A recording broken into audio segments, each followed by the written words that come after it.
শিলাদিত্যই মানসিক ভাৰসাম্য হেৰুৱাইছে ধৰ্মীয় উন্মাদনাৰে সংঘাতৰ লক্ষ্য শিলাদিত্যৰ শিলাদিত্যক উভতি ধৰিছে আসু আৰু কৃষক মুক্তি সংগ্ৰাম সমিতিয়ে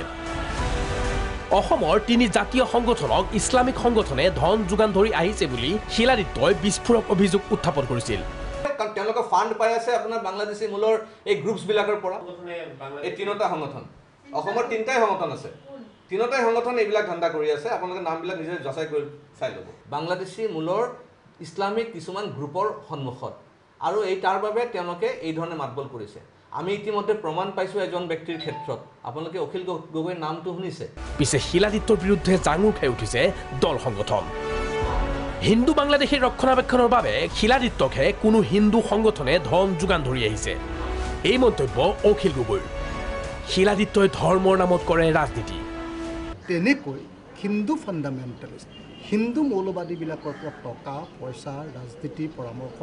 লৈ যিবিলাক মানুহে কাম কৰিছে তেওঁলোককো আচলতে শাস্তি দিয়া দৰকাৰ আৰু সেই শাস্তিৰ ভিতৰত ডেফিনেটলি মই ভাবোঁ যে শিলাদিত্যদেৱ পৰিব অখিল গগৈৰ দাবী যদি কোনো সংগঠনে ইছলামিক সংস্থাৰ পৰা টকা লৈছে তেন্তে তাৰো তদন্ত হ'ব লাগে বেয়া কথা কৈছে আৰু তাৰ ওপৰত ব্যৱস্থা ল'ব লাগে কিন্তু